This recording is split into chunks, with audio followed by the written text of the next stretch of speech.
An y'a ye bɔlɔlɔsiraw fɛ k'a fɔ ko conseil des ministres la ko ministre de l'administration territoriale ministre d'État k'a ye conseil des ministres informé k'a fɔ ko jɛkulu min bɛ yen n'o ye CEMAS n'o bɛ Mamadou Diko ka hakilinaw lasabatili la k'a fɔ k'u ye décision ta k'a dissout donc an y'a mɛn o cogo la jamana télé o ni réseaux sociaux fɛ. Yan'o laɲini ka kɛ mun de kɛra u ye kunnafoni jumɛn d'a ma k'a fɔ ko ni jɛkulu ni ci?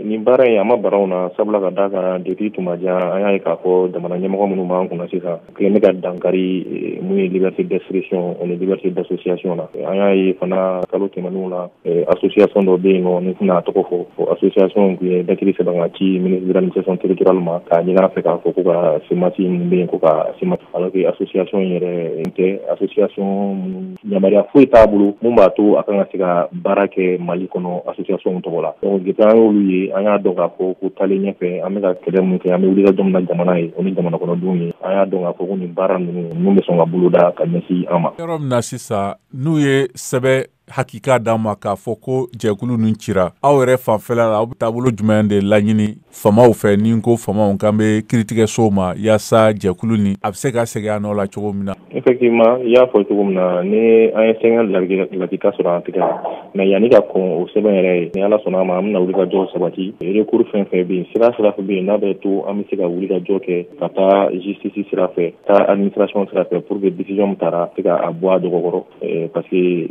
recours min b'an bolo bi n'an bɛ se k'o kɛ o recours fila ye recours administratif bɛ yen an bɛ se k'o adresser ministre yɛrɛ la mun ye décision ta pour que a ye décision ta a ko annuler en même temps an bɛ explication d'a ma mun b'a jira k'a fɔ u ye mun fɔ k'a fɔ ko fili kumaw don o bɛ yen n'an tɛmɛn'o kan an bɛ se ka taa tribunal administratif fana la ka requête don pour que décision min taara k'a bɔ a dɔgɔkɔrɔ k'a annuler pour que CEMAS kana se ka donc o baara ninnu an b'o baara ninnu kɛ teliya la sabula ka d'a kan anw bolo u ye motif mun fɔ ko mun b'a to association bɛ se ka bɔ yen Mali kɔnɔna la o ye condition ba 5 ye o jɔ senba 5 ye o jɔ senba 5 CEMAS ma baara foyi kɛ mun bɛ taa o jɔ senba 5 contre la donc o b'a jira k'a fɔ ko an bɛ ka baara min kɛ an bɛ ka kɛ sariya kɔnɔna la et que olu ye hakilina min ta olu ye décision min ta a ma ta sariya kɔnɔna la. Imam Diko tun y'a laɲini ka laselilikɛ fana k'a labɛnnen don ka segin jamana kɔnɔ nka e ko ni waleya min kɛra nin ye famaw bolo o bɛna yɛlɛma don a ka naliko la wa? Effectivement a bɛna yɛlɛma don imam ka naliko la sabula ka d'a kan i y'a ye cogo min na u ka communiqué la u ye imam tɔgɔ fɔ mais a ka kan an ka yɔrɔ dɔ la tilen ka mɔgɔw la faamuya o yɔrɔ la imam ye CEMAS parrain imam tɛ CEMAS bureau national la imam tɛ CEMAS membre ye mais CEMAS bɛ yen ka imam hakilinaw ka se ka wulikajɔ sabati n'o hakilina ɲumanw ye hakilina ɲuman min b'a la ka ɲɛsin Mali ma ka baara kɛ o hukumu kɔnɔna la ça c'est important an bolo nafa b'o yɔrɔ la k'o fɔ mɔgɔw k'o faamuya.